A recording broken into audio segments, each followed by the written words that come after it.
Hello,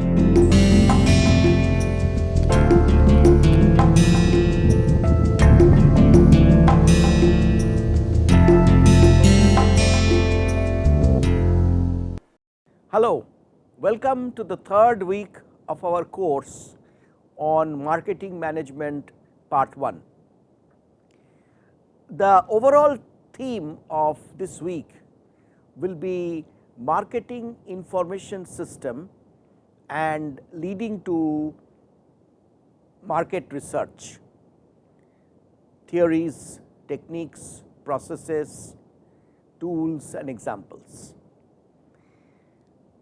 Traditionally in textbooks, we talk about marketing information system.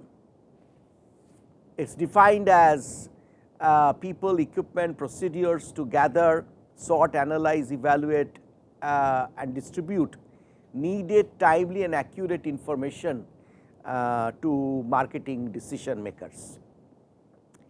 Now, even though traditionally it has been called marketing information system, truly in today's perspective, I feel it should be renamed as marketing information and knowledge system, because as you have listened and discussed last 2 weeks on your forum and with us, the main objectives of marketing, which are knowing your customers, knowing your competitors and knowing your company's own core competencies in the perspective of overall business environment and strength, weakness, opportunity, threat. So, you see, knowing those 3 C's, knowing your customers, the most important, knowing your competitors and knowing yourself, your own core competencies, these 3 C's are fundamentally knowledge constructs, because what we want to know is that who will be our customers, why will they buy from us in preference to other competitors, why will they continue to buy from us, and how can we motivate, inspire, persuade them to become our advocates, to recommend our products and services to others. How can we delight them so much that they will share their positive opinion about us with others.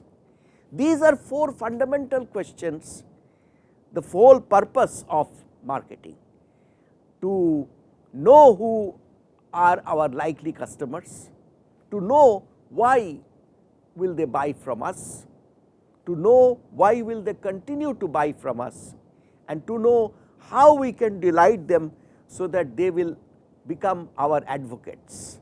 Customer advocacy, the highest aim of successful marketing. So, in a way you see this, we have this string of 4 sets of knowledge that we want to acquire. So, knowing is the primary theme of this week's session, and this is of course a fundamental theme which runs through the whole course. Now, it will be interesting to also talk a little bit about the distinction between data, information and knowledge at this stage. As the definition on the screen shows, that we have to have organized effort to collect data about buying statistics, about price statistics, about different seasonal variances and so on. These data about the market, about the buying statistics, not buying statistics, customer statistics, all these data will have to be put in context. So, data when it is put in some context, like for example, if you get a series of numbers, it may not mean anything, that is the data, but if you put it in the context that this shows the sales per day for a particular product in a particular region, then it is put in a context and starts making sense that the sales are going down, sales are going up, and then when we compare with another set of data, another context, that how it compares with two major competitors, then we know that our market share is going down, going up, or what is happening. So, data put in some context becomes information. So, information is therefore more meaningful. It gives us pointers for action. Now, therefore, this meaningful information, when it is interpreted for action. So, you see, to become information, to become knowledge, it must integrate interpretation of that information, so that we then have an action plan. So, ultimately we want to act, because marketing is all about action. To arrive at valid, good, logical, right way of acting, we need to know. To know, we need to have information which we can interpret to know, and to have information we need to have data which we want to put in context. So, next few view graphs are regarding marketing information system, which as I said, really should be renamed as marketing information and knowledge system. And this diagram, which is a very traditional diagram, can be seen in many textbooks, kind of shows the different parts of such a system. So, on top, as you see, you have on top you have marketing managers and other information users. So, this is where the output has to go for analysis, planning, implementation, organization and control, and this is the block that we are discussing today. So, obviously, it starts with an assessment of what we want to know, and to organize our information that is coming, we need to have these databases and information analysis and marketing intelligence and marketing research, the 4 building blocks. And as you see these arrows, they mean they are interacting with each other. So, each one leads or lends itself to the next block and the other blocks. So, all 4 are interactive, and we will discuss a little bit about each one of them now, and we will continue to expand on. So, this diagram is a kind of you should keep it in front of you, because as we go through this week, each block will become more and more explicit to you.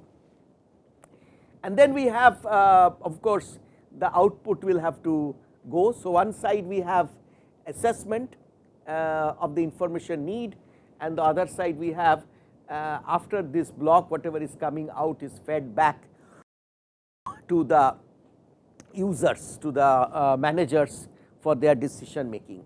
So, as you can see, the purpose of this is to generate a template for action or action plan, and the data gathering sources are of course the market itself and your channel partners, study of your competitors, public sources, newspapers, magazines, other media, and of course, the overall macro environment forces need to be kept in perspective. So, marketing information system therefore interacts with information users to assess information needs, develops needed information from internal and external sources. Now, these internal sources are of many types.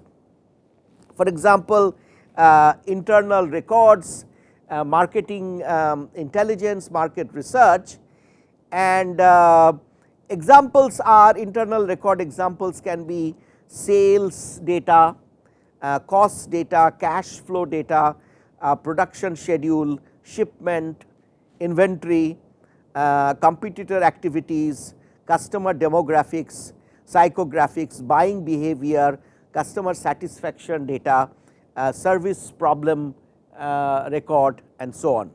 All of these we will be discussing all these points, like what is sales and costs, that are kind of almost common sense, but a little bit about the importance of cash flow or free cash flow I had discussed last week in one of the sessions. But otherwise many of these other activities, like what is demographic, what is psychographic, what is the meaning of buying behavior, how do we interpret customer satisfaction, all these we will be discussing during this week in greater detail. So, marketing intelligence which comes from external sources, that also has some meaning, that it is the everyday information about development in the marketing environment which help managers to prepare for action. So, this is in a way marketing information system, that it interacts with information users to assess the need, and then it develops the needed information from internal and external sources by analyzing the data that has been collected, helps user analyze that information, that means data when it has been converted to information, that means it has been put in some context, then that analysis and interpretation leads to, there is an in between stage here which we should normally consider, that means this analysis of information leads to knowledge which prepares the action plan, the decision framework for what to do. And then of course, it your good MIKS, marketing information and knowledge system, should have a good distribution system for that information, so that the right information is available to the right player at the right time. If you remember, in the very first week we had discussed the objective of all modern organizations to be market oriented, and if you remember, we had said market orientation means sense, share and respond.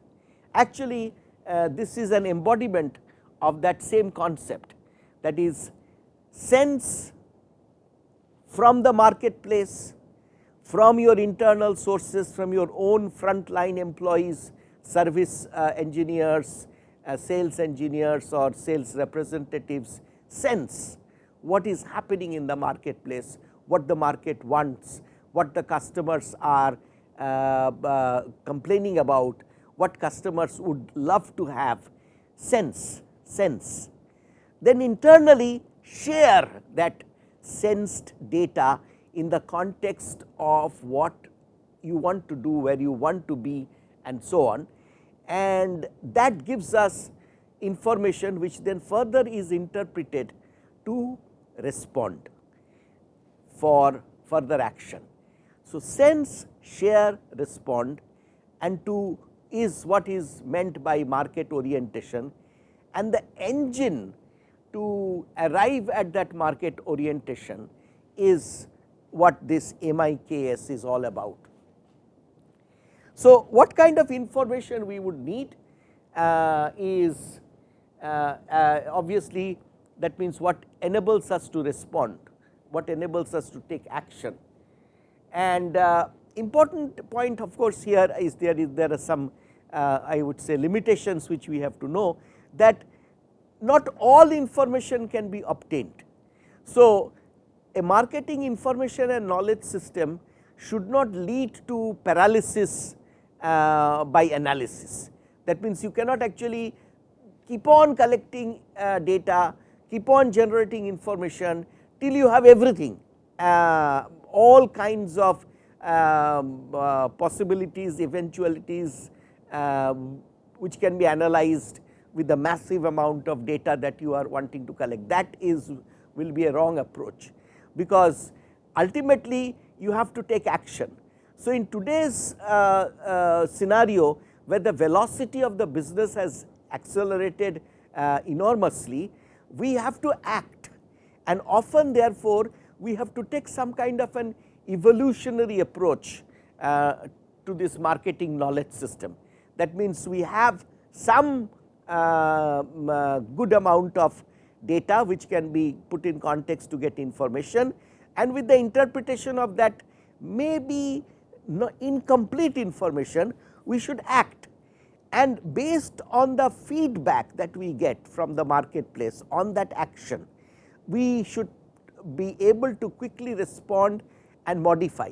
So, we have an iterative process, like we interpret, we do, then we check, and then again act, and sort of go it in a cycle. So, sometimes we have to act upon incomplete or insufficient data, and therefore, we have developed techniques of how to do that, and those are the things that we will discuss when we discuss more about market research. Like for example, if we have possible 1 million customers, then we can't go and talk to those 1 million customers before we finally design and manufacture the product, or make the work plan for the service, or flow plan from the service. So, we have to actually maybe talk to 100 people or 1000 people to know what million people will do, and we have therefore scientific techniques that we have developed to guess. I would put within comma this word guess. So, intelligent guessing is part of this marketing information and knowledge system. So, therefore, machines cannot do really speaking this MIKS entirely. You need the human intuition and the human ability to interpret insufficient data very quickly, and you should utilize that in your MIKS. So, that is what I recommended, to take an evolutionary approach, have a rough set, do develop a plan of action, go and act in the marketplace, get quick feedback, feed that back into the system. So, do it in interrogative loops before you actually do the entire nationwide or complete rollout. So, to summarize today's session, sources of information are internal data, marketing intelligence, which means observation of the competitors, etc. I think I have a slide on that, and marketing research, and internal data is gathered by customer databases, financial records, operation reports, and obviously this is, if done properly, this can give you very good valuable insight. Right from the information that you have, you can get an agenda for action. Of course, as I said, that this is not entire set. So, there is some incompleteness that will be there in the data that can be generated from your internal sources. Then of course, we can have marketing intelligence, systematic collection of the competitors' activities, collaborators' activities, and customer opinion, and so on. Competitive intelligence gathering has now become, in most organizations, a full time function, and very knowledgeable people are deployed, because they are the trend spotters. They are the people who can see the changes in the pattern, and there are software techniques, etc., for this business intelligence or market intelligence. There is lot of new tools that have come about to make the interpretation of a massive amount of data, which is called big data. That analytics tools are available, but as I would again try to emphasize, that however big may be your information gathering system, however big may be your the data size and your power of your interpretation tools and your analytics, at the end you need human intuition to understand that what is valid, which is more important than other. That is still very, very difficult to do through machines. The artificial intelligence software is coming back again and is becoming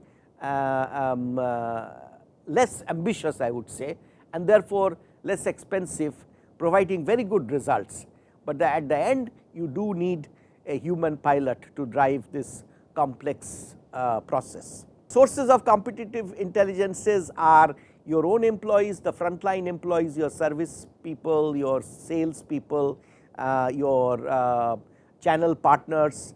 Also you can participate in trade shows and observe what your competitors are exhibiting, what they are talking about, and you can do some benchmarking. And of course, there are consultants, independent bodies who are available to do this benchmarking. Finally, therefore, to give you the whole construct, the internal data marketing intelligence, and we are not discussing market research in this session, because that is the main theme of the rest of the week. We will discuss it in much more detail, and which is basically systematic design, collection, analysis and reporting of data relevant to our requirement. So, these are the steps in the market research process, but of this will be expanded. At this stage it is only being shown to you for introductory purpose, that it is as usually define, develop, implement, interpret. As I started today's session by saying that ultimately the purpose of this whole MIKS, Marketing Information Knowledge System, is to enable the organization to sense what is happening, what is being wanted, what is the deficiency, what needs to be fulfilled. All this sensing shared within the organization and interpreted for action. Sense, share, respond, that is what the process that needs to be enabled by MIKS. So, these are some of the fundamental processes of marketing research. I will now take up in the rest 2-3 minutes a short example. So, for example, say this XYZ Airlines, they want to see that whether they should introduce that they should give internet service in flight internet service. They contacted some telecom company and found that it will cost them about rupees 60,000 per flight to have and manage and run such a system. So, the airline could break even if it charged rupees 2,500 and at least 40 people used such a system, then they will get about 100,000 rupees, cost will be 60,000 rupees, and including other costs, then this will break even. So, the requirement is 40 passengers per flight who will pay 2,500 for in-flight internet service. The question is this is what MIKS is all about. We want to know, will there be 25 customers, will this make any difference, should we at all think about this? It may appear to be a very good idea, but how important is this idea in the perspective of all other possibilities? So, what is the standard method? We will ask the marketing manager will ask the research manager that we want to know that if we want to do this, whether we will have enough people buying in, at what price should it be 2,500, should it be 1,500, what all should it be there. So, first we have to define the problem and research objective. So, therefore, this is what we do first, we try to define the research problem. If we want to say to find out everything about air travelers' need, this statement is too broad, or if we say to find out a global route flying between east and west would be willing to pay rupees 2,500 to use internet service, so that the company would break even on the cost of offering this service. This also appears to be too narrow, very specific. We may actually lose out by not asking some other peripheral questions which can give us much better insight. So, the research problem finally can be defined as, will offering an in-flight internet service create enough incremental preference and profit for XYZ airline to justify its cost against other possible investments that the company might make. Okay. So, this is the first step, to define your research objective, to know what you want to know. Then we can make this research objective to know. Then we have to develop a series of questions, which is here we ask. Now, I am just showing a very simple example. In the subsequent sessions, we will see more details about this construction of the research objective, making the questionnaire, making a valid questionnaire, what are the checks and balances that we should have, all these. This is only to whet your appetite, just to give you a teaser or sort of a prelude to what we want to do rest of the week. Okay. So, this is how we actually develop a set of detailed questions to ask, to know our research problem, answers to the research problem.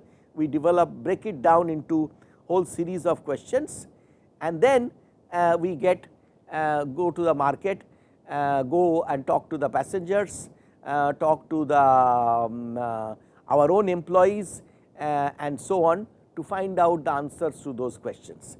So, as I mentioned, in the rest of the week we will go far deeper into these different very intricate and very exciting subjects, that how to know what we want to know and to assess what is there to know with respect to all other pursuits that we may have. So, if you think about it, if you know what you want to know, in many ways you know where you want to go, and once you know your destination, then planning your journey becomes far easier, as long as of course you know where you are today. Thank you.